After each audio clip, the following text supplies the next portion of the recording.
Welcome back. We are into the second half of the Friday Night Football Showdown. We're going to take you on a road trip here in just a minute. Yeah, but Blake, first we're going to head right down the road to Gulfport as they welcome in the two-time defending 5A state champs, the Picayune Maroon Tide. And who better to bring us these highlights in the studio once again? So nice. Had to bring him in twice. Mr. Bill High Tide Snyder. I like that, guys. Thanks so much for having me back. So this evening, we had the ebb and flow of the Picayune Maroon Tide as they visited Gulfport in a battle of very hungry 2-1 teams over at Milner Stadium. Let's check it out. It was a Chamber of Commerce evening for football tonight, and early on for the Admirals, smooth sailing. They're driving. Nico Williams fires the fade to Gavin Brown, 22 yards, 7-0 Gulfport. You want some fireworks? Well, we had that and then some. So, guys, here's what happens during the game. Take a memo. Dear Diary, let's run it this time. And that's what they do.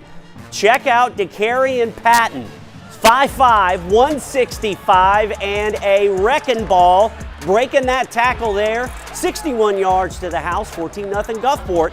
Second quarter, more Admirals. Nico Williams this time gonna dial long distance and looking for extension 6. That's Cameron Joseph, 38 yards at 21-0 Admirals.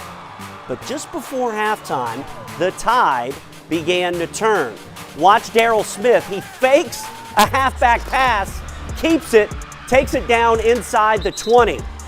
Then Brady Robertson fakes the pitch, lobs it to Kyler King, 11-yard score, 21-7 at the break. Now, it was homecoming for Gulfport tonight, and all the maids and everyone else enjoying that. And your homecoming queen this evening for 2023, Soraya Riley, congrats to her.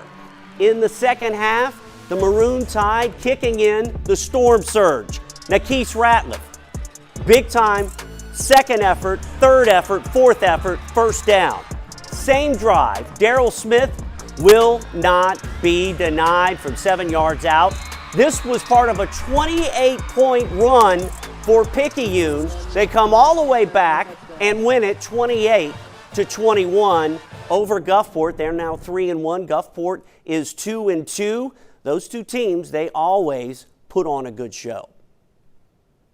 Bill, absolutely. Thank you, as always. Just a Herculean effort for Picayune to come all the way back. I love those jerseys. I have never seen those Picayune jerseys before. The gray one? They were awesome. Yeah.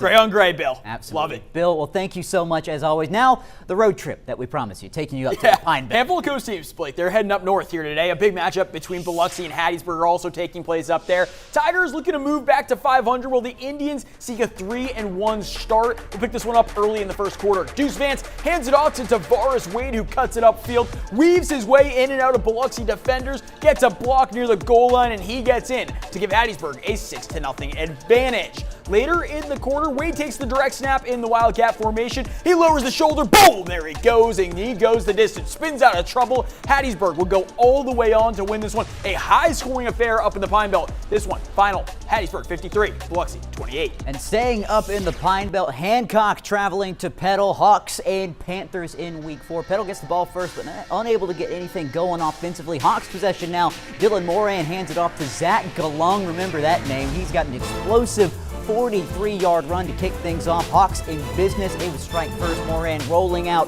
airing it out for the touchdown pass to Neil Ackler. Bad snap, though, on the extra point. Trying to make something out of nothing. Matt, you're an old kicker. Fire, right? Fire.